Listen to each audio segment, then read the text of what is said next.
La cellule des femmes de l'Union des professionnels des médias du Bénin, en collaboration avec l'Association des reporters solidaires de Lyon en France, a initié un atelier de formation au profit des jeunes journalistes de la commune de Porto-Novo. Démarrée ce lundi 5 mai 2025 à Porto-Novo, cette initiative s'inscrit dans le cadre de la célébration en différé de la Journée mondiale de la liberté de presse et vise également à renforcer leurs capacités. Pourquoi Porto-Novo? Le choix de cette ville s'explique, comme on l'avait dit, Ismène, notre très chère consoeur, par le partenariat fructueux entre la ville de Porto-Novo et la métropole de Lyon qui nous a apporté un appui financier déterminant pour la réussite de cette initiative. À cet effet, je tiens à remercier sincèrement toutes les autorités présentes ici, et en particulier celle de Porto-Novo représentée par son maire,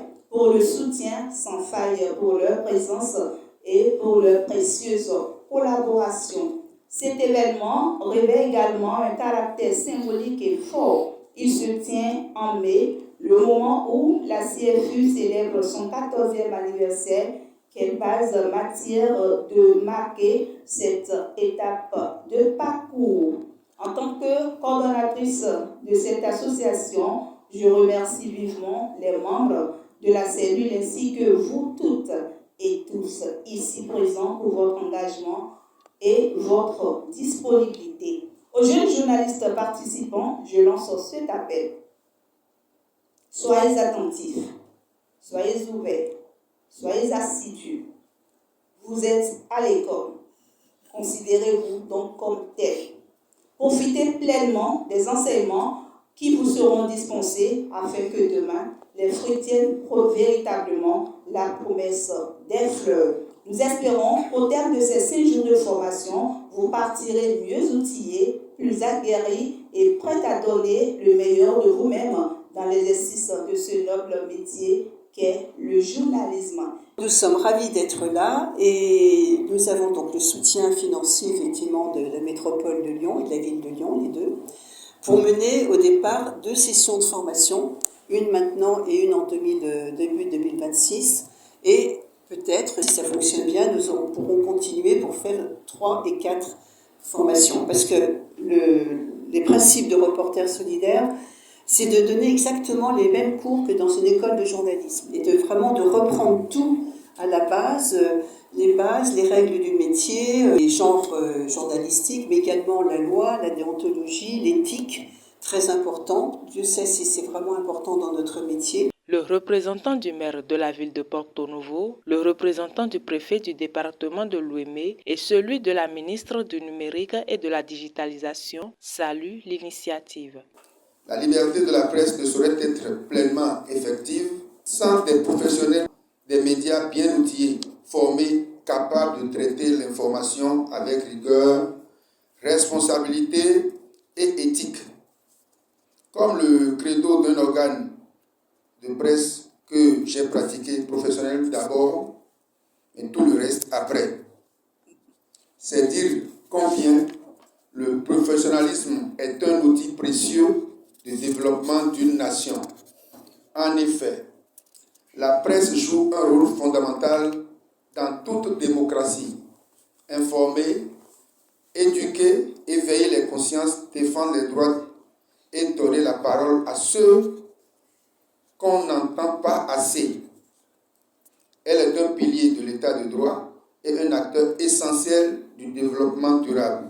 C'est pourquoi cette initiative, qui vise à renforcer les capacités des jeunes journalistes, mérite d'être saluée et soutenue, car il est impératif d'investir dans la formation, surtout dans un monde où l'information circule à grande vitesse, parfois au détriment de la véracité et de la déontologie. Autant pour vous que pour l'opinion publique, la question de liberté de la presse est une équation bien difficile qu'il faut aborder sans passion et en toute responsabilité. Face à un monde en perpétuelle mutation, où la technologie est la chose la mieux partagée, votre responsabilité devient encore plus grande. de par la qualité de vos productions, dans le strict respect des normes déontologiques qui fondent l'exercice de votre noble profession, l'opinion a droit à des exigences de neutralité, de séparation de la publicité de l'information d'une information vraie. Le Bénin, notre pays, peut compter sur vous pour hisser encore plus haut l'étendard de notre presse. Madame la ministre du Numérique et de la Digitalisation a été frappée par un aspect de votre invitation.